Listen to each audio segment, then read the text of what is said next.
पूर्ण परमात्मा पाप कर्म दंड को भी काट सकता है। अभी तक जिस भी संत व महापुरुष से मिले, उन्होंने यही बताया कि पाप कर्म फल भोगने से ही समाप्त होगा। वो प्रभु कौन है जो पाप कर्म को काट देता है, वो काल के बंधन से छुड़वा देता है। उसका क्या नाम है, पूजा की विधि क्या है? कृपया अवश्य सुनिए जगत गुरु तत्वदर्शी संत रामपाल जी महाराज के अमृत वचन।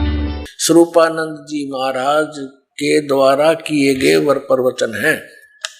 ये जो आपको दास अब सुनाने जा रहा है, अब देखिएगा इसके प्रश्न नंबर 51 पर, धर्मरथ 51 पृष्ठ। हम यहां से पढ़ेंगे। जड़ बुद्धि में वह शक्ति नहीं जो आत्मा को जान सके, और यदि आत्मा बुद्धि के द्वारा जाना जाता है तो आत्मा हो गया ज्ञेय। ब्रह्म किसी का दृश्य बन नहीं सकता।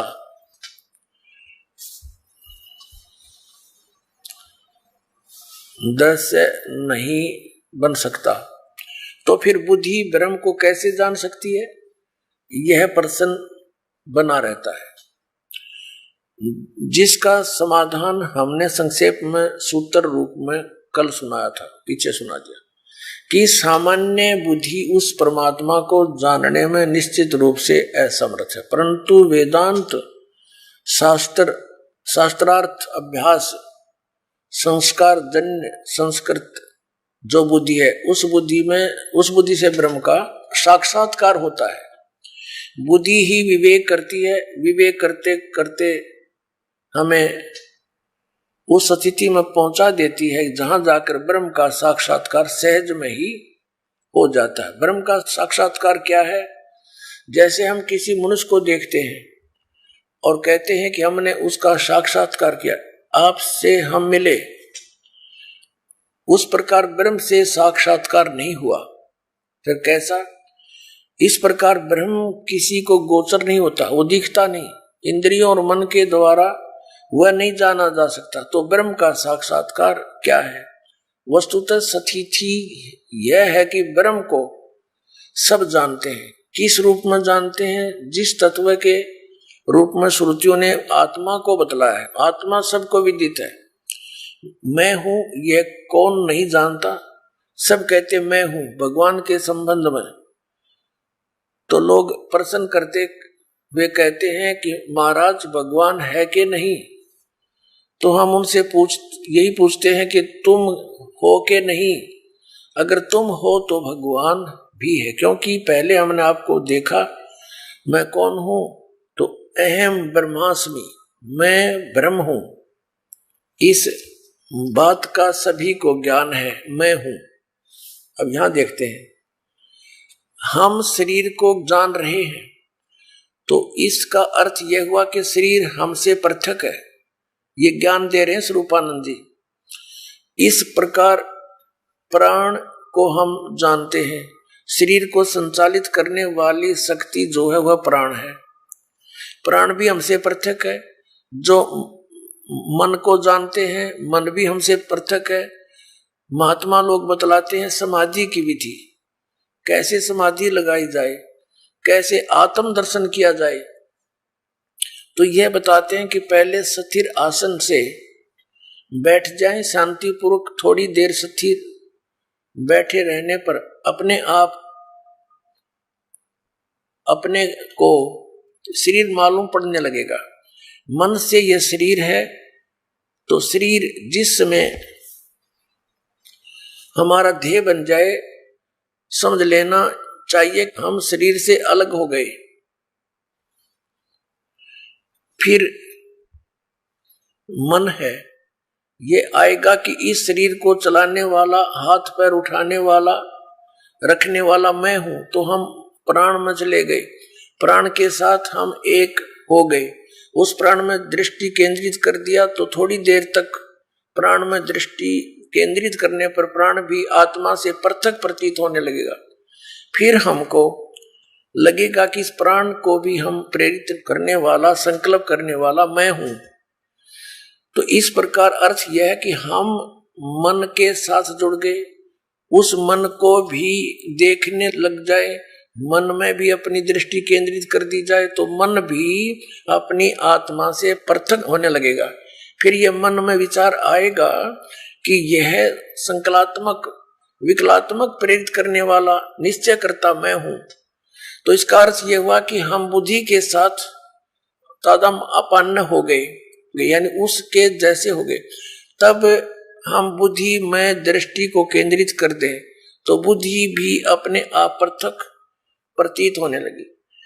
जहां शरीर, प्राण यानी श्वास, मन, बुद्धि, इन सब को अपनी आत्मा से अलग किया, तो ये जो झूठा मैं, इसको हम अहंकार कहते हैं, जड़ चेतन की ग्रंथि कहते हैं, यह मैं समाप्त हो जाएगी। इसके समाप्त होते ही शून्य का अनुभव होगा। परंतु इस शून्य का अनुभव कौन कर रहा है? शून्य का भी तो कोई अनुभव करता है उसके द्वारा।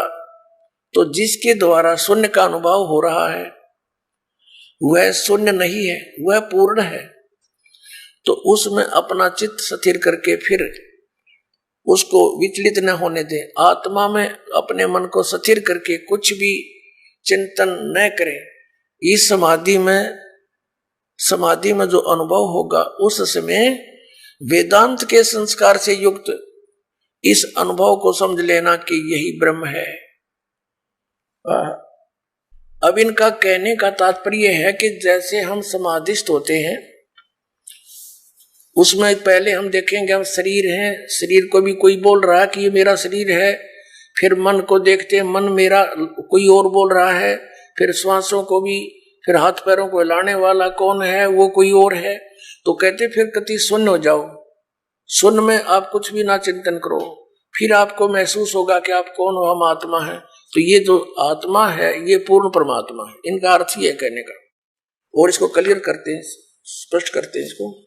ये देखिएगा, आखिर इन्होंने 56 पृष्ठ पर स्पष्ट कर दिया इसको कि अब देखो, जिसने परम ब्रह्म को जान लिया उसने जितना भी संसार का सुख है वह सब प्राप्त कर लिया, शेष कुछ नहीं है। ऐसी स्थिति उसकी हो जाती है। अब सत्यम ज्ञानमंतम ब्रह्म। अब यहां आते हैं निवृत्ति में। हम अपौर से वेद वाणी से सुनते हैं कि ब्रह्म सत्य है। ये वेद वाणी को अपौर से मानते हैं, किसी मनुष्य के द्वारा नहीं बोली गई। ठीक है, उस ब्रह्म सत्य है, ज्ञान है, अनंत है, वह अंतःकरण में ही अवस्थित है। तो हमारे मन में उसके अस्तित्व के संबंध में जो संदेह है उसकी निवृत्ति उस ज्ञान से हो जाती है। 4 महावाक्य हमारे वेदों में बतलाए गए, ये वेदों के नहीं, इन्होंने बल्कि उपनिषदों में ले रखे। 4 महावाक्य हमारे वेदों में बतलाए गए हैं, जिनमें अथर्ववेद का महावाक्य अयम आत्मा ब्रह्म, यजुर्वेद का महावाक्य अहम ब्रह्मास्मि, ऋग्वेद का महावाक्य प्रज्ञानम ब्रह्म, सामवेद का महावाक्य है तत्वमसि। तो ये 4 महावाक्य बतलाए गए हैं। 4 महावाक्यों को लेकर अर्थ किया जाता तो चारों का अर्थ एक ही हो जाता है, तत्वमसि। तत्वमसि ये 3 पद है। जिस प्रकार 10 ये ना अपनी तरफ से बढ़ा के 10 आदमी अपने आप को ना गिने ऐसे, तो इसका अर्थ ये सीधा सा हो गया कि मैं ही ब्रह्म हूं। ये अर्थ है इसका, तत्त्वम असि, वह तू ही है। आगे इसको बहुत अच्छी तरह उदाहरण देकर समझाया इन्होंने। ये देखिएगा, पंचम दिवस 5वें दिन में जो इन्होंने प्रवचन किए श्री स्वरूपानंद जी ने धर्मरथ 62 पर ये प्रकाशित है। पंचम दिवस यहाँ उपस्थित विद्युत बंधुओं, देवी और सज्जनों, कल आपके समक्ष महावाक्यों की चर्चा हुई थी। 4 वेद और उनके 4 महावाक्य। यह हमने बतलाया था कि उत्तर दिशा का वेद अथर्ववेद, वहां का महावाक्य अयम आत्मा ब्रह्म। यहां देखिए, तो इन महावाक्यों के का तात्पर्य है कि जीव और ब्रह्म का अभेद, जीव और ब्रह्म में कोई अंतर नहीं है।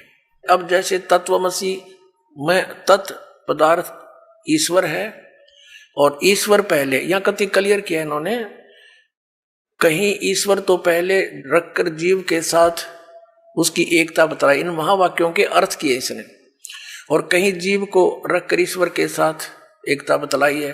अब जैसे तत्वमसी, इसमें तत् पदार्थ ईश्वर है, तत्वमसी में तत्व तो ईश्वर है पहले है, और तोम पदार्थ जीव बाद में है। किंतु अहम ब्रह्मास्मि, अहम पदार्थ वाचार्थ जीव है, यानी जीव कहता है कि मैं ब्रह्म हूं।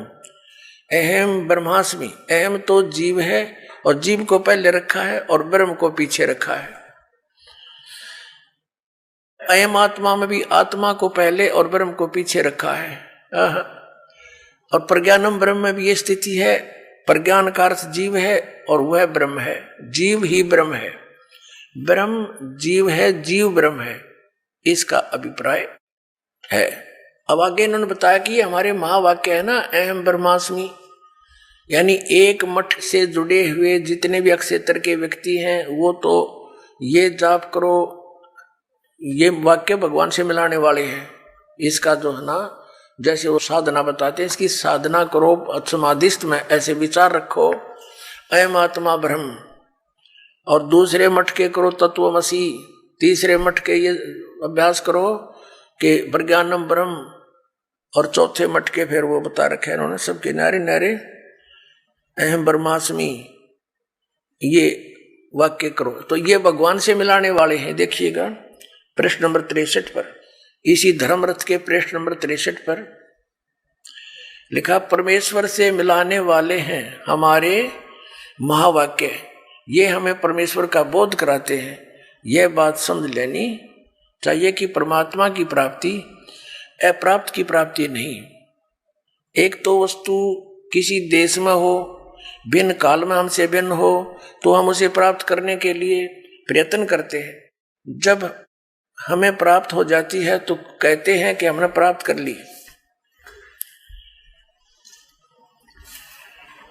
हमें प्राप्त हुई, अब प्राप्त हुई। किंतु परमात्मा के संबंध में यह बात नहीं है। परमात्मा तो जीव को प्राप्ति है, वह नित्य प्राप्त परमात्मा में अप्राप्ति का भ्रम हो गया।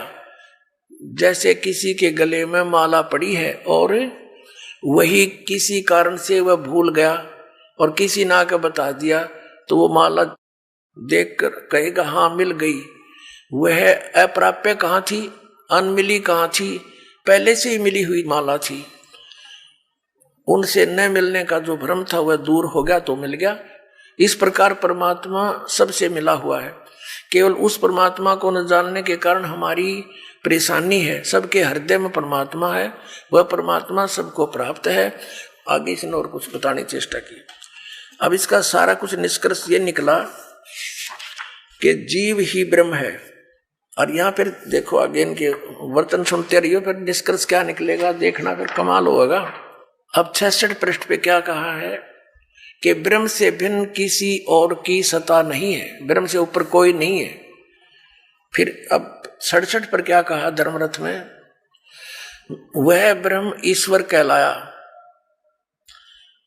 सविशेष ब्रह्म था, उसमें जो शक्ति थी शुद्ध सात्विक अंश की उपाधि से वह ब्रह्म ईश्वर कहलाया। अच्छा फिर लेते हैं देखना, ये देखिएगा धर्मरथ 56 पृष्ठ पे, जिसने परम ब्रह्म को जान लिया, परम ब्रह्म, उसने जितना भी संसार में सुख है वह सब प्राप्त कर लिया। ये परम ब्रह्म और याद रखना, इनके सारा ज्ञान समक्ष हो जाएगा आपका। ये देखिएगा शंकर पंचम, एक पुस्तक है शंकर पंचम,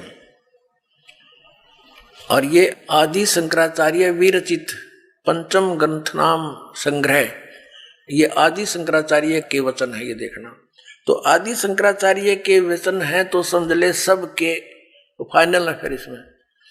और ये कौन है नीचे, जगत गुरु शंकराचार्य स्वामी स्वरूपानंद सरस्वती जी महाराज, व्याख्याकार, व्याख्या इन्होंने की है इसकी। और ये कहाँ से छपी है पुस्तक, ये है शंकर पंचम, तो श्री स्वरूपानंद सरस्वती जी महाराज के द्वारा। ये शंकर पंचम,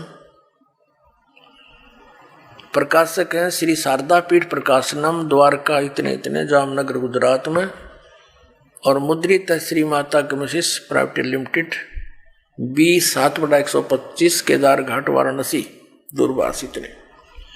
इन्होंने कति स्पष्ट कर रखा है। अब ज्ञान का स्वरूप प्रश्न नंबर 10 पे देखिएगा। ज्ञान का स्वरूप ये कोई संस्कृत है जो शंकराचार्य द्वारा लिखी, अनुवाद किया श्री स्वरूपानंद जी शंकराचार्य जी ने।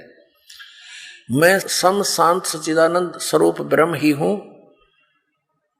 अस्त स्वरूप दे मैं नहीं हूं, ऐसा रूप ब्रह्मो अहम, वह ब्रह्म मैं ही हूं। ब्रह्मो व अहम, वह ब्रह्म मैं ही हूं, ये इनका विधान है। मैं स्वयं निराकार निर्मल अविनाशी एवं निराकार हूं। इवन का ओड आवेगा इनके ज्ञान का, देखिए शायद से। और ये क्या कहते हैं, ये प्रश्न नंबर 71 पर देखिएगा, 71 पर। मैं स्वयं ब्रह्म ही हूं और वही सच्चा जीवन मुक्त हूं, जीवन मुक्त जो इस तरह मान ले, मैं स्वयं ब्रह्म ही हूं, ऐसा अप्रोक्ष ज्ञान द्वारा संपूर्ण कर्म बंधनों से वह ज्ञानी सर्वथा मुक्त हो जाता है। अब कर्म कितने प्रकार के, हम यह पूछेंगे, समझेंगे कि प्रश्न है कि प्रारब्ध कर्म क्या है। इसने डिफाइन किया, परिभाषित किया कि इस शरीर को उत्पन्न कर इस लोक में इस प्रकार सुख दुख आदि भोग को देने वाले जो कर्म है, सुख और दुख को भोग देने वाले कर्म है, वे प्रारब्ध कर्म माने जाते हैं। जब ये शरीर तैयार किया गया उस समय इसके साथ जोड़ दिए जाते हैं, जो भोग से ही नष्ट होते हैं, ये तो भोगने ही पड़ेंगे जब वह खत्म होंगे। प्रारब्ध कर्मों का नाश भोग से ही होता है, ऐसा शास्त्रीय वचन है। चाहे वे कर्म धर्म में हो या अधर्म में, उनका फल भोगना पड़ेगा ही। फिर क्या बताया है इसी के नीचे, ये पृष्ठ 71 पर पढ़ रहे हैं हम, पृष्ठ 71 पर कि ये है प्रारब्ध कर्मों का फल तब भोगना ही पड़ेगा। मैं ब्रह्म ही हूं, ऐसा निश्चयात्मक ज्ञान द्वारा संचित कर्म नष्ट हो जाते हैं। अच्छा, आदरणीय शंकराचार्यों का जो मत है, एक तरफ तो ये कहते हैं कि जीव ही ब्रह्म है, इसकी कोई और सत्ता नहीं है और कोई नहीं है, ये जीव ही सृष्टि रचने वाला, यही सबका मालिक, ये स्वयं ही परमात्मा है। इनका एक तरफ तो ये आपने निश्चय कर लिया। अब ये कथा क्या सुनाते हैं,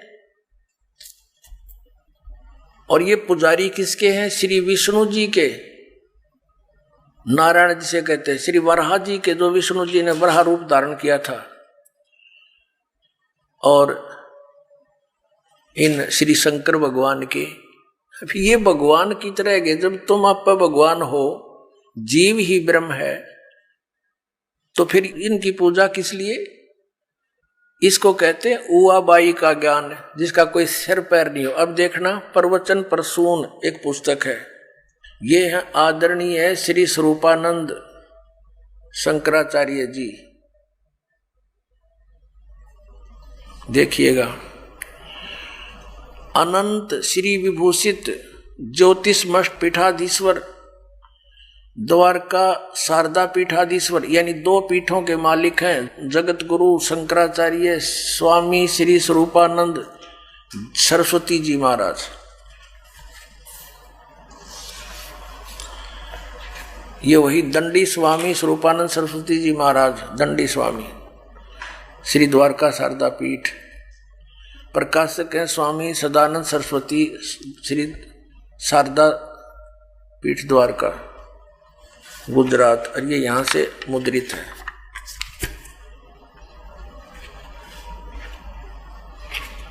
ये यहां से मुद्रित है। अंबिका ऑफसेट, मीठापुर, जामनगर, गुजरात से। ये 2 शब्द इस ग्रंथ में पूज्यपाद अनंत श्री विभूषित योगीराज स्वामी स्वरूपानंद सरस्वती जी महाराज के द्वारा 1967 में नवरात्रि के पावन अवसर पर चाईबासा झारखंड में दिए गए प्रवचनों का संकलन है। ठीक, अब आ जाओ इनके वचन देखिए। ये 7वां वचन इनका, 7वां प्रसून, 7वां सत्संग 7वां दिन जो सत्संग करा, भगवान अत्यंत सुशीलवान है, उनके हृदय में करुणा अरुणालय उमड़ता है। वही कृपा घन बनकर समय समय पर भक्तों तथा अभक्तों सब पर बरस जाया करते हैं।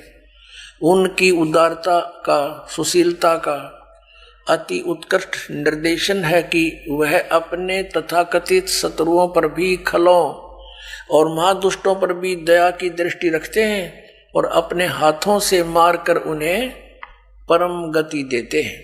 प्रभु खलोद्धार का कार्य स्वयं करते हैं, यद्यपि उनकी कृपा से उनके सेवक भी उस कार्य को करने में समर्थ रहते हैं। रावण का वध सभी विशेषकर हनुमान और अंगद कर सकते थे, किंतु उनकी कृपा तो देखिए स्वयं को, उसको स्वयं सदगति देते हैं। रावण को भगवान ने अपने हाथों मारा तो उसकी सदगति होगी, ठीक है। भक्तों के कल्याण हेतु भी वह स्वयं आते हैं। द्रौपदी की लाज स्वयं द्वारका से दौड़कर बचाई थी। ओह, और देखिए गज के रुदन पर नगन पद नंगे पैरों दौड़े थे। अब फिर क्या बताया है, अब आगे उन्होंने क्या किया, भक्तों के कल्याणार्थ भगवान का स्वयं आना अर्थात अवतार लेना केवल हिंदुओं के सनातन धर्म में है। ईसा प्रभु के पुत्र थे, प्रभु नहीं। मोहम्मद साहब पैगंबर थे, दूत थे, साक्षात प्रभु नहीं। किंतु हमारे अवतार ये स्वयं ही हैं, उनमें वे स्वयं ही अवतरित होते हैं। कृष्ण तो साक्षात पूर्णांश भगवान है, पूर्णांश भगवान ही थे। कहा गया कि कृष्ण अस्तु भगवान स्वयं। यही बात भगवान राम के संबंध में भी है, राम अस्तु भगवान स्वयं। फिर वह जीव बाढ़ में गया, जीव को बताओ थे जीव ही ब्रह्म है। वो जीव कहाँ गया जब भगवान श्री कृष्ण भगवान है, ब्रह्म है, तो जीव कहाँ रहा? फिर आत्मा की क्या स्थिति थी? अब इसको कहते हैं, ऐसी कथा सुनाते हैं ये शंकराचार्य जी कि श्री कृष्ण भगवान है स्वयं। श्री कृष्ण इज विष्णु और विष्णु इज सतगुण विष्णु। इनकी तो ऐसी कथा है जैसे आज आपको दिन में भी बताई थी कि बुढ़िया शाम के समय बच्चों के सुलाने की ड्यूटी लगी एक दादी की, और बच्चे सोए नहीं, शरारत करें। वो कहने लगी बच्चों सो जाओ। एक मकान पर एक भूतनी बैठी थी, बड़ी बड़े दांत थे, मोटी मोटी आंख थी और पैर मुड़े हुए मंडेर पर बैठी थी। पैर उसके मुड़े होते हैं। और जो बच्चे सारी रात को देर तक जागते हैं उनको दौड़ के उठाकर भाग जाती है, दौड़ जाती है। अब उन बच्चों ने पूछा दादी माँ, जिसके पैर नहीं वो दौड़ेगी कैसे? कहने लगी सो जा हाउ आ जाएगा।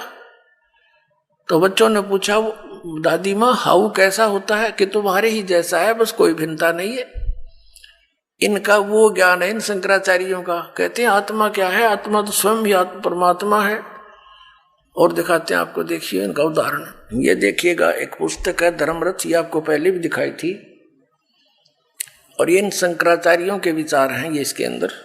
प्रकाशक स्वामी सदानंद सरस्वती, शारदा पीठ प्रकाशनम, द्वारका, जामनगर, गुजरात। इतना इसकी प्रस्तावना से स्पष्ट है। ये मुद्रक है अंबिका ऑफसेट, मीठापुर,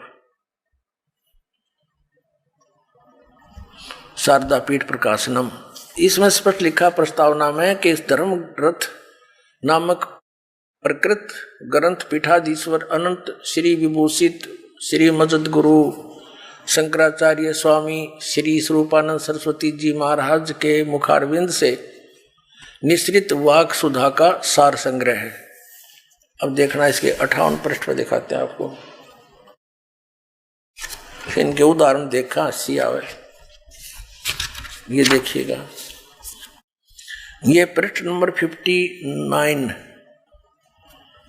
59 पर ये क्या उदाहरण देता है?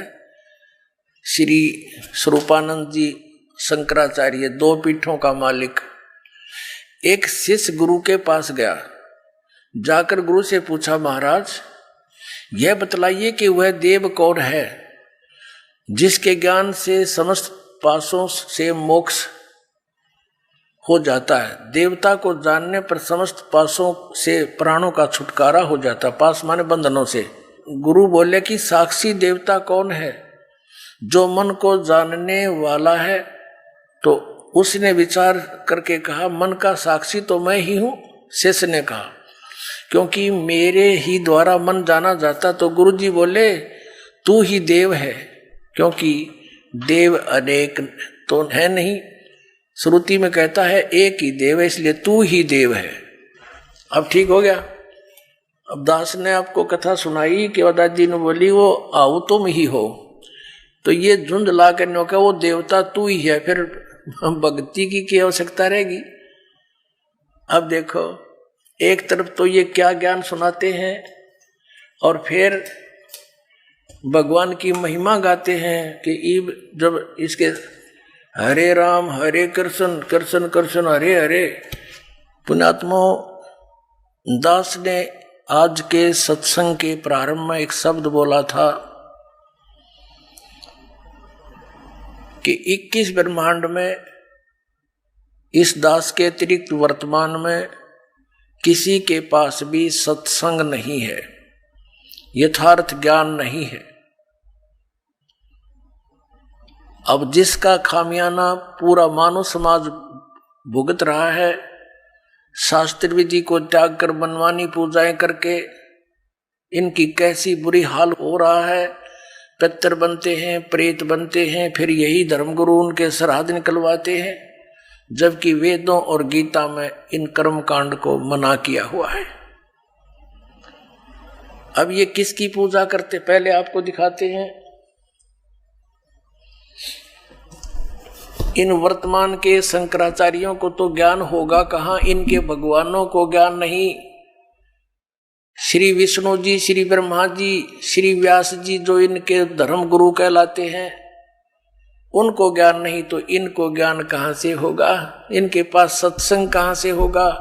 कोरा अज्ञान, शास्त्र विरुद्ध ज्ञान सुना रहे हैं। देखिएगा, श्रीमद् देवी भागवत सचित्र मोटा टाइप, गीता प्रेस गोरखपुर से प्रकाशित है। संपादक हनुमान प्रसाद पोदार चिमन लाल गोस्वामी, प्रकाशक एवं मुद्रक हैं गीता प्रेस गोरखपुर, गोविंद भवन कार्यालय कोलकाता का संस्थान। इसके देखिएगा 28 पृष्ठ पे। अब व्यास जी जो इनकी धर्म गुरु शंकराचार्य परंपरा के गुरु हैं, वो क्या पूछते हैं? नारद जी ने कहा, महाभाग व्यास जी, तुम इस विषय में जो पूछ रहे हो ठीक यही प्रश्न मेरे पिताजी ने भगवान श्री हरि यानी विष्णु जी से किया था। देवादि देव भगवान जगत के स्वामी हैं, लक्ष्मी जी उनकी सेवा में उपस्थित रहती हैं।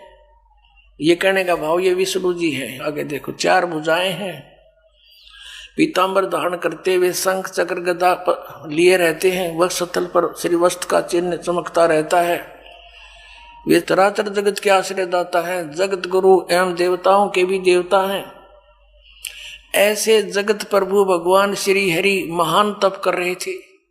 विष्णु जी तपस्या कर रहा था, उनकी समाधि लगी थी। यह देखकर मेरे पिता ब्रह्मा जी को बड़ा आश्चर्य हुआ। अतः उन्होंने उनसे जानने की इच्छा प्रकट की। ब्रह्मा जी ने पूछा, प्रभु आप देवताओं के अध्यक्ष, जगत के स्वामी और भूत भविष्य एवं वर्तमान सभी जीवों के एकमात्र शासक हैं, भगवान फिर आप क्यों तपस्या कर रहे हैं? ब्रह्मा जी कह रहे हैं, तुम तो सब कुछ तू ही आप ही हो, और किस देवता की आराधना में ध्यान मगन है?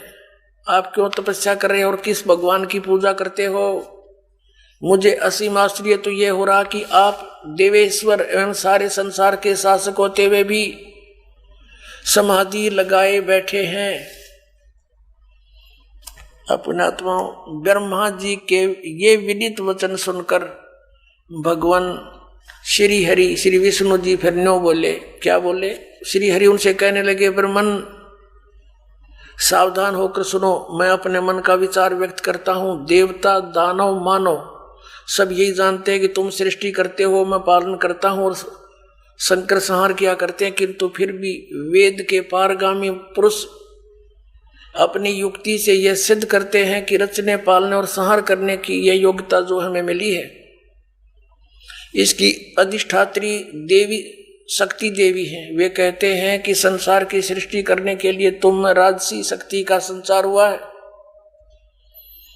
और मुझे सात्विक शक्ति मिली है, और उधर में तामसी शक्ति का आविर्भाव हुआ है। उस शक्ति के अभाव से तुम इस संसार की सृष्टि नहीं कर सकते और मैं पालन करने में सफल नहीं हो सकता, और उधर से संहार कार्य होना भी संभव नहीं। ब्रह्मा जी, हम सभी उस शक्ति के सहारे ही अपने कार्य में सदा सफल होते आए हैं। सुवर्त प्रत्यक्ष और प्रोक्ष दोनों उदाहरण मैं तुम्हारे सामने रखता हूं, सुनो। यह निश्चित बात है कि उस शक्ति के अधीन होकर ही मैं इस शेषनाग की सैया पर सोता और सृष्टि करने का अवसर आते ही जाग जाता हूं। मैं सदा तप करने में लगा रहता हूं, सदा तप करने में लगा रहता हूं। उस शक्ति के शासन से कभी मुक्त नहीं रह सकता। कभी अवसर मिला तो लक्ष्मी के साथ सुखपूर्वक समय बिताने का सौभाग्य प्राप्त होता है। मैं कभी तो दानों के साथ युद्ध करता हूं। अखिल जगत को भय पहुंचाने वाले दैत्यों के विकराल शरीरों को शांत करना मेरा परम कर्तव्य हो जाता है। और यहां कमाल कर दिया, मुझे सब प्रकार से शक्ति के अधीन होकर रहना पड़ता है। उन्हीं भगवती शक्ति का मैं निरंतर ध्यान किया करता हूं, यानी दुर्गा की ध्यान करता हूं, उसकी पूजा करता हूं। ब्रह्मा जी, मेरी जानकारी में इस भगवती शक्ति से बढ़कर दूसरे कोई देवता नहीं। अब ये है सत्संग श्री विष्णु जी का स्पिरिचुअल नॉलेज कि मैं दुर्गा से ऊपर किसी भगवान को नहीं जानता, यही मेरा अंतिम देवता है, इससे बड़ा कोई भगवान नहीं। इन शंकराचार्यों को ज्ञान कहां से होगा, इनको भगवान को ज्ञान नहीं, ये नो के दुर्गा से ऊपर कोई नहीं। अब दुर्गा क्या कहती है, श्री शक्ति देवी क्या कहती है, देखिएगा। इसी के 562 पृष्ठ पर आपको ले चलते हैं।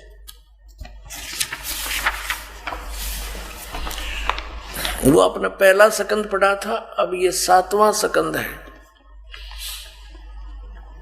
संक्षिप्त श्री देवी भागवत 562 पृष्ठ पे, यहां देखिएगा। अब देवी के द्वारा हिमालय को ज्ञानोपदेश, ब्रह्म स्वरूप का वर्णन।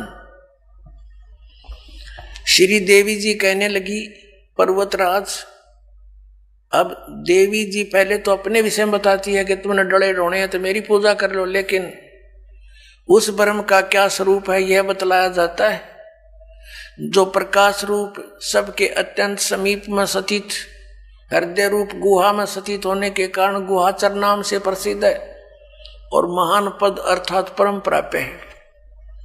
वह समस्त प्रजा के ज्ञान से परे है, अर्थात किसी की बुद्धि मानने वाला नहीं है, यह तुम जानो।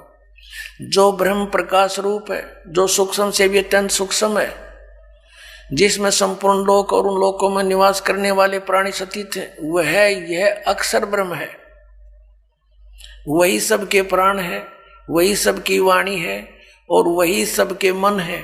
वह यह परम सत्य और अमृत अविनाशी तत्व है। सौम्य, उस वेदने योग्य लक्ष्य का तुम वेदन करो, मन लगाकर उसमें तन्मय हो जाओ। सौम्य, उपनिषद में कथित महान अस्त्र रूप धनुष लेकर उस पर उपासना द्वारा तीक्ष्ण किया हुआ बाण संधान करो। भावानुगत चित्त के द्वारा उस बाण को खींचकर उस अक्षर रूप ब्रह्म को ही लक्ष्य बनाकर वेदन करो। अब क्या बताया कि प्रणव यानी ओम तो धनुष है, जीवात्मा बाण है और ब्रह्म उसका लक्ष्य कहा जाता है। अब क्या कहती है दुर्गा देवी, क्या कहती है कि एकमात्र परमात्मा को ही जाने, दूसरी सब बातें छोड़ दे। हर विष्णु जी नो कह है, विष्णु जी कह रहे हैं कि मैं दुर्गा से ऊपर किसी को नहीं जानता। अब यहाँ देवी जी कह रही है, श्री दुर्गा जी कह रही है कि एकमात्र ब्रह्म को जानो और सब बातों को छोड़ दो। अपनी पूजा को भी कहती है कि नहीं, ये भी मत करो, केवल एक उस ब्रह्म की पूजा करो। देखना, उस एकमात्र परमात्मा को ही जाने, दूसरी सब बातों को छोड़ दे। यही अमृत रूप परमात्मा के पास पहुंचाने वाला पुल है। संसार समुद्र से पार होकर अमृत स्वरूप परमात्मा को प्राप्त कराने का ये सुलभ साधन है। देखो, इस आत्मा का ओम के जप के साथ ध्यान करो। ये कहाँ गए वो अहम ब्रह्मास्मि तत्वमसि। अब क्या कह रहे हैं हमारे साथ सदग्रंथ और देवी क्या बता रही है?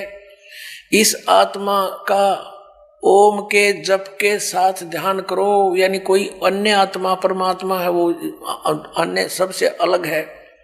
ध्यान करो, इससे अज्ञान में अंधकार से सर्वथा परे और संसार समुद्र से उस पार जो ब्रह्म है उसको पा जाओगे, तुम्हारा कल्याण हो।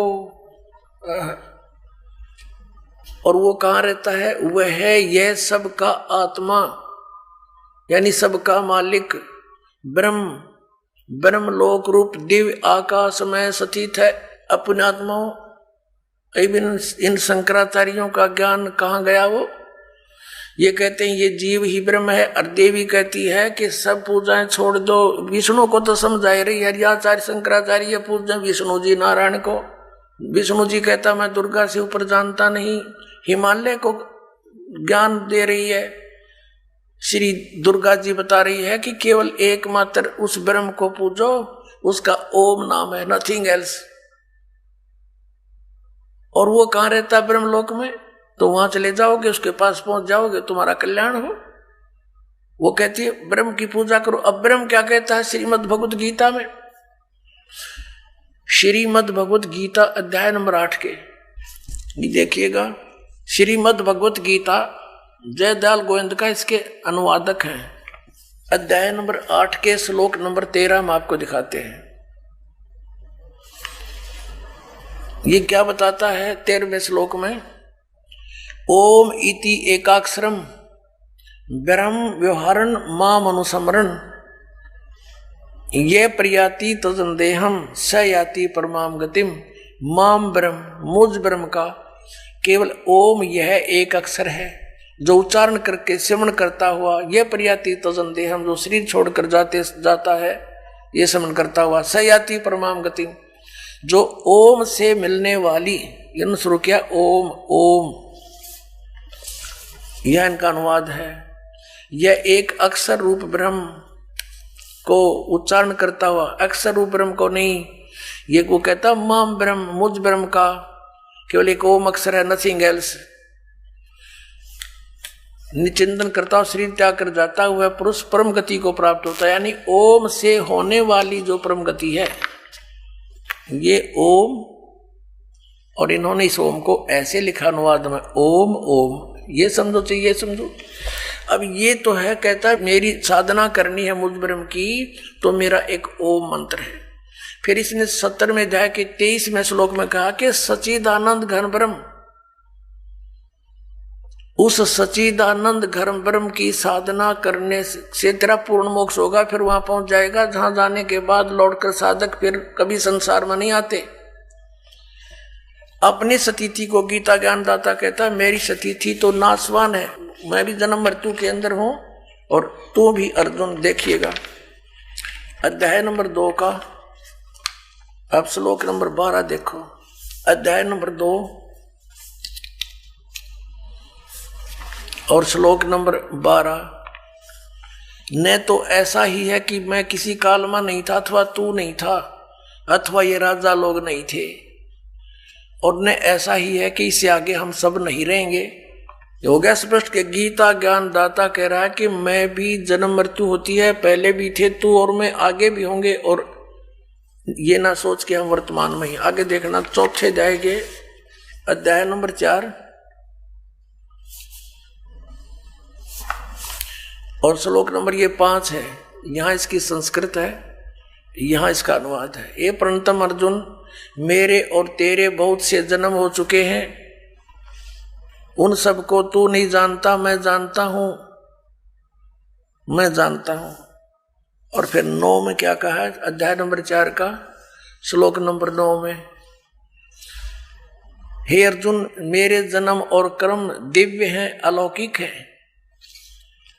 अब अध्याय नंबर 10 के श्लोक नंबर 2 में गीता ज्ञानदाता कहता है, मेरी जन्म तो होता है लेकिन मेरे से उत्पन्न ये देवता नहीं जानते। देखिएगा अध्याय नंबर 10 का मंत्र नंबर 2, मेरी उत्पत्ति को, गीता ज्ञानदाता कहता मेरी उत्पत्ति को, लीला से प्रकट होने को न देवता लोग जानते हैं न महर्षि ही जानते हैं, क्योंकि मैं सब प्रकार से देवताओं का और महर्षियों का आदि कारण हूं।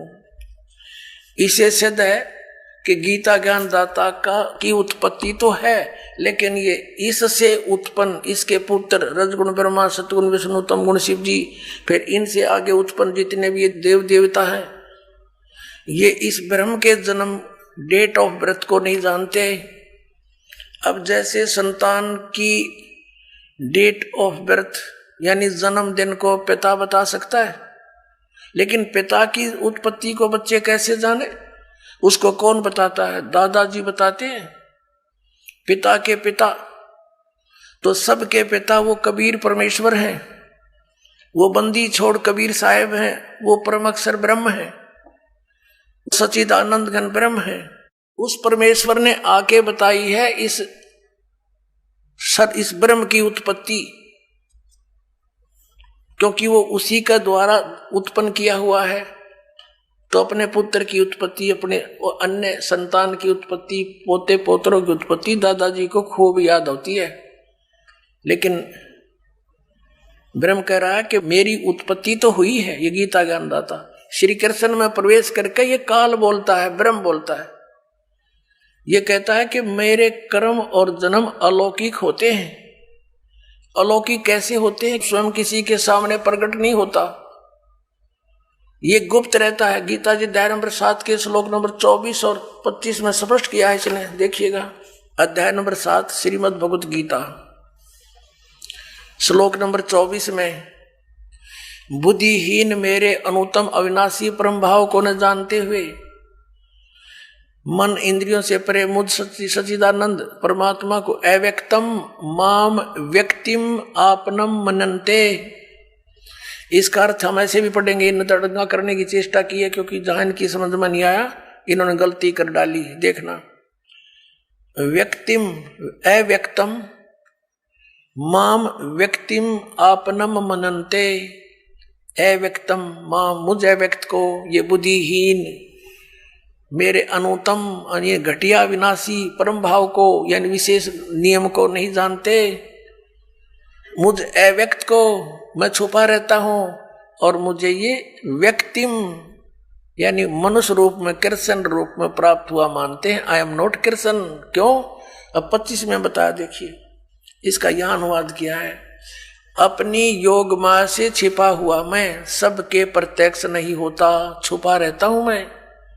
यह अज्ञानी जन समुदाय मुझ जन्म रहित अविनाशी को, अविनाशी परमेश्वर नहीं, अविनाशी को नहीं जानता। आइए अब हम उन श्रद्धालुओं के अनुभव जानते हैं जो जगत गुरु तत्वदर्शी संत रामपाल जी महाराज जी से दीक्षा प्राप्त कर चुके हैं तथा उनके द्वारा बताए गए भक्ति मार्ग पर चल रहे हैं। नमस्कार जी। नमस्कार सर। क्या नाम है बहन जी आपका? कौशल दासी। बहन जी आप कहाँ के रहने वाले हैं? गांव सिवानी बोरा और जिला हिसार। बहन जी संत रामपाल जी महाराज जी से नाम दीक्षा आपने कब ली? 2011 में 12 फरवरी को। बहन जी संत रामपाल जी महाराज जी से नाम दीक्षा लेने से पहले आप क्या क्या भक्ति साधना करते थे? सर मैं मतलब कि दुर्गा पूजा जैसे होते नवरात्र ये रखती थी मैं, और मतलब कि व्रत रखती थी बहुत, जैसे कोई भी बताया था मैं सभी रखती थी। तो बहन जी, जो हिंदू धर्म के अनुसार आप भक्ति साधनाएं पहले करते थे, उनसे आपको क्या क्या लाभ हुए? मुझे कुछ लाभ नहीं मिला भगत जी। जैसे मेरी शादी नहीं हुई थी, मैं उस टाइम से ही रखती थी ये व्रत वगैरह, और शादी के बाद भी मैंने मतलब कि मेरे ससुराल में आके भी मैंने नवरात्रे रखे थे, लेकिन मुझे कुछ लाभ नहीं मिला था उनसे।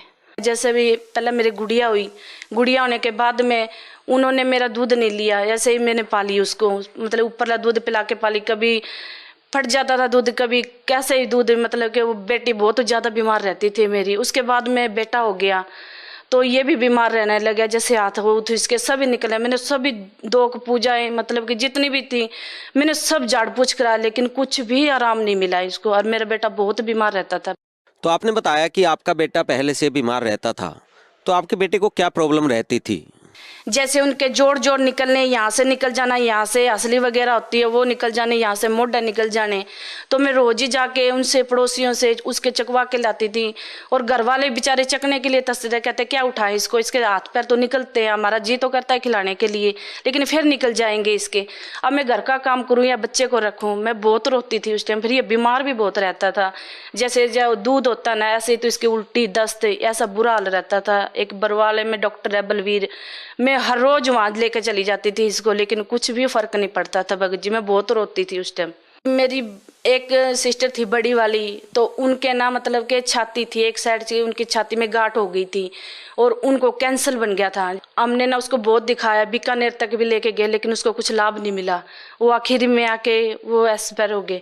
हमारे घर में बहुत ज़्यादा मतलब मुश्किलों का सामना करना पड़ता। हाँ, बीमार तो हम हमेशा ही रहते थे। जैसे भी मेरे भगत जी पलदारी करते थे, जितना भी कमा के लाते थे सभी बच्चों पे लग जाता था, बीमारी पे लगता। हमारे घर में कुछ भी लाभ नहीं था। कई टाइम तो भगत जी ऐसा आ जाता था कि 10 रुपये का दूध लेती थी मैं, बच्चों को पिलाऊं या मैं चाय पानी पिलाऊं, इतनी मुश्किलें आ जाती थी घर में। काम करते करते भी नहीं मतलब कि लाभ नहीं मिल रहा था किसी चीज़ का भी। और पलदारी का तो ऐसा काम था भगत जी, जैसे काम आएगा तो काम बन जाएगा, नहीं तो बस बेले बैठे रहना था। अब 2 बच्चे हो गए, कोई काम नहीं था, और ऐसे कर करके टेंशन भी बहुत, घर में कैसे भी बहुत रहती थी। ऐसे एक दूसरे के साथ में खींचातानी भी बहुत ज़्यादा रहती, परिवार में भी आपसरी में रहती थी। जैसे लड़ाई झगड़ा भी बहुत ज़्यादा रहता था। तो बहन जी, जैसा कि आपने बताया कि आपके परिवार में संत रामपाल जी महाराज जी से जुड़ने से पहले बहुत परेशानियां थी। आपकी सिस्टर को कैंसर हो गया, आपके साथ परेशानी रहती थी, आप बीमार रहते थे, आपकी गुड़िया हुई वो भी बीमार रहती थी, आपका बेटा था वो भी बीमार रहता था, और साथ ही साथ आर्थिक स्थिति भी आप लोगों की बहुत खराब थी। तो इन सब समस्याओं से जूझते जूझते संत रामपाल जी महाराज जी के बारे में आपको जानकारी कहाँ से मिली? संत रामपाल महाराज जी की जानकारी, जैसे मेरे चाचा जी थे, उन चाचा जी की प्रेत बाधा थी, तो वो पहले आए थे परमात्मा की शरण में।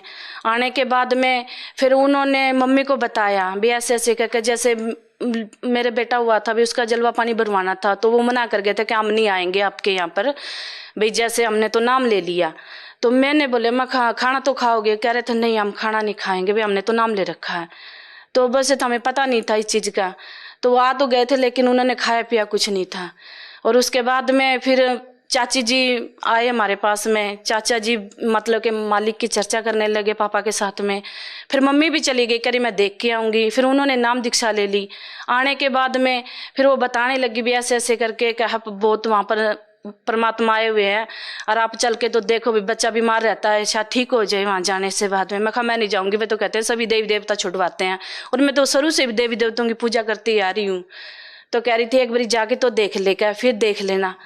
मैं कहा चल ठीक है, अगर आप कह रहे हो तो भाई मैं चल पड़ूंगी आपके साथ। सतलोक आश्रम बरवाला में मम्मी मेरे को साथ लेके गई, मेरे भगत जी को लेके गई साथ में, भाई आप चलो और वहाँ देखो, आपके समझ में आए तो नाम ले लेना, नहीं मना कर देना। मैं ठीक है मम्मी, हम चल पड़े। हम 2 चले गए, मैं और मेरे भगत जी साथ में। हमको शाम को सत्संग सुना संत रामपाल महाराज जी का। फिर हम सुबह आ गए, क्योंकि मेरे को तो बच्चे को मेडिकल में लेके जाना था, भाई ठीक नहीं था ये। आ गए तो वहाँ से दवाई दुआ के मैं घर पे आ गई। तो 2 दिन देखा मैंने, 4 दिन बच्चा तो बिल्कुल ही ज़्यादा डाउन होता जा रहा था, और मेरा तो ऐसे हो रहा था, मैं ये इसको क्या हो रहा है, ना तो इसके हाथ पैर सेट हो रहे हैं, ना इसके मैं उल्टी दस्त बंद हो रहे हैं।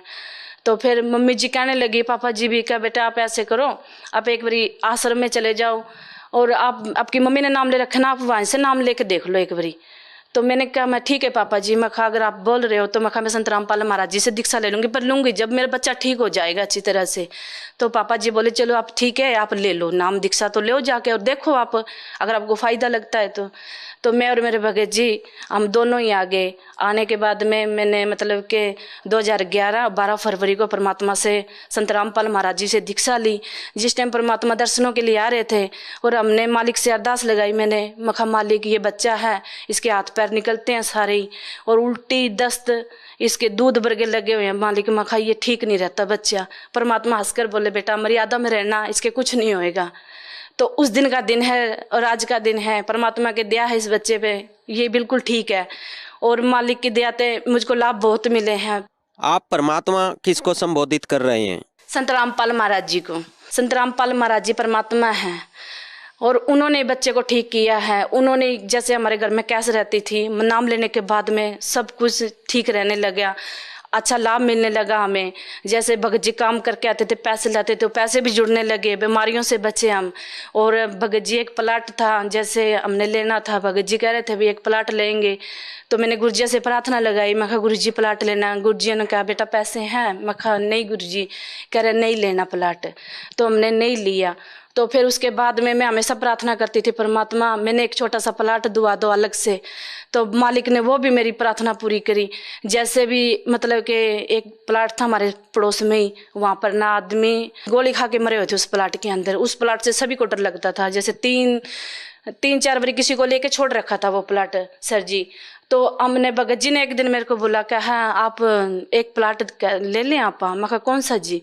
करे सामने ही है। कहा हाँ अगर आप कहो तो। मैं कहा चल ठीक है ले लो। मैं कहा आप जी अगर मालिक चाहते हैं तो हमने 165 में वो प्लाट ले लिया।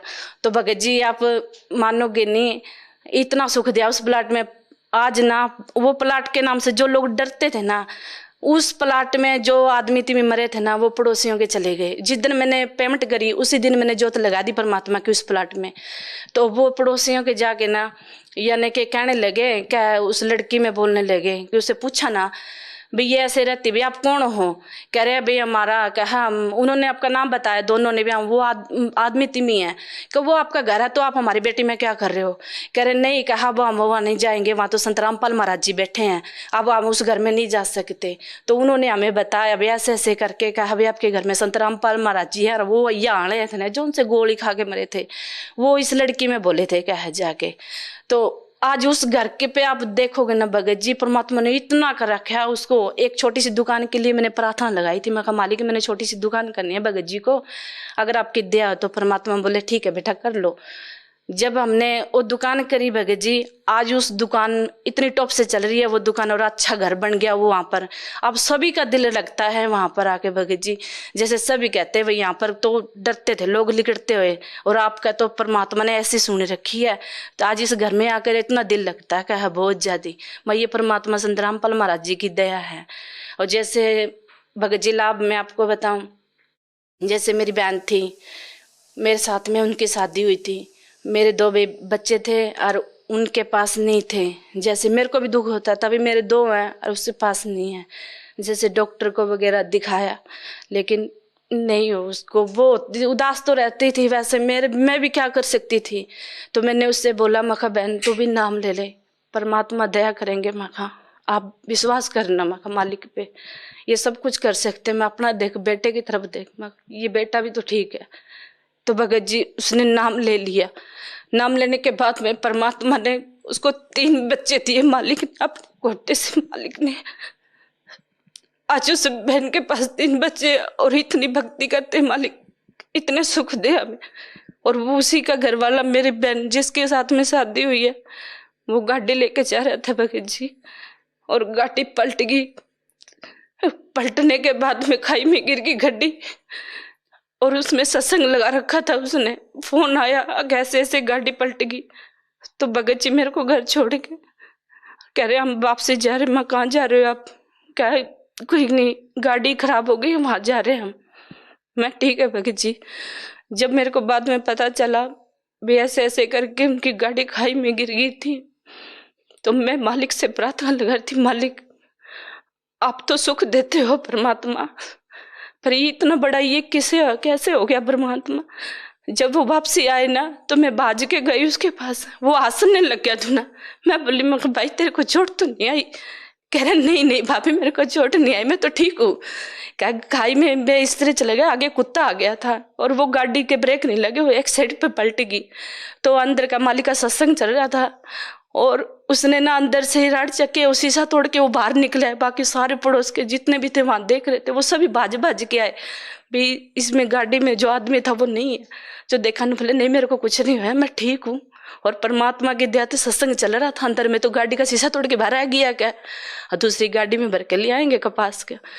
तो भगत जी मालिक ने हमें यहाँ भी बहुत सुख दिया, परमात्मा ने बचाया हमको।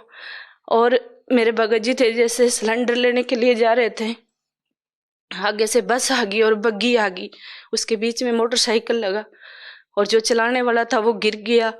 और मेरे भगत जी को कुछ भी नहीं पता, मेरे भगत जी तो आराम से बैठे और उसको बाद में बोल रहे कि भाई तू गिर क्यों गया?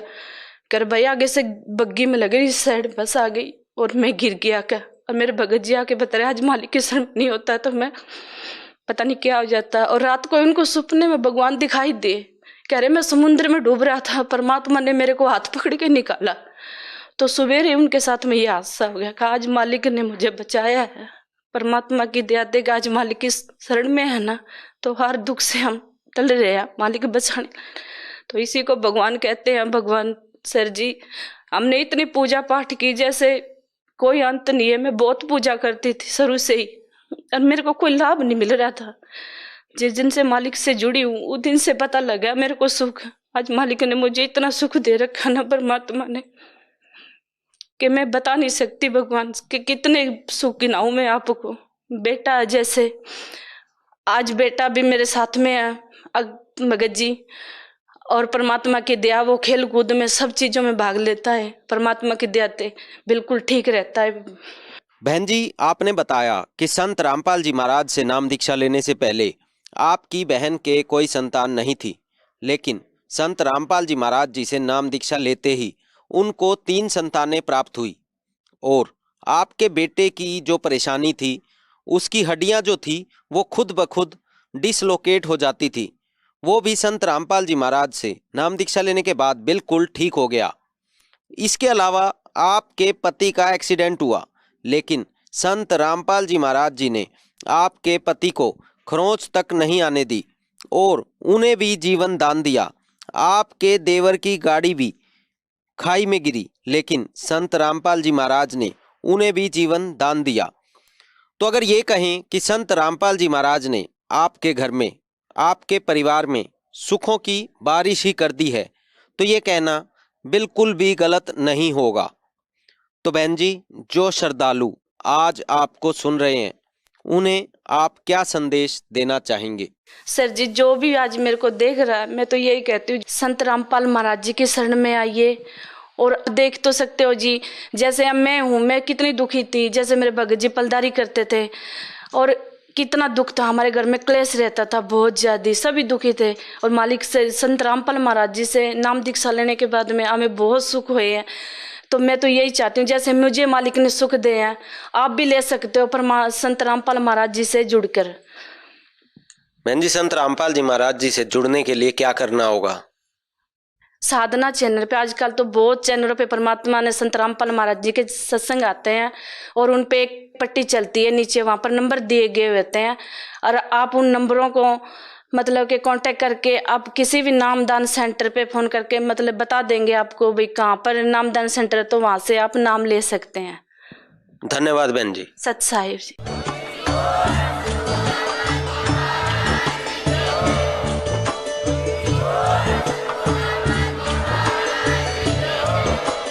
आप सुन रहे थे जगत गुरु तत्वदर्शी संत रामपाल जी महाराज जी के मंगल प्रवचन। अधिक जानकारी के लिए विजिट कीजिए हमारी वेबसाइट www.jagatgururampalji.org। संत रामपाल जी महाराज जी के शुभ आशीर्वाद से पूरे विश्व भर में 500 से भी ज्यादा नाम दीक्षा केंद्र हैं, जिन पर संत रामपाल जी महाराज जी द्वारा ऑनलाइन निशुल्क नाम दीक्षा दी जा रही है। अपने नजदीकी नाम दीक्षा केंद्र का पता करने के लिए संपर्क करें 8222 880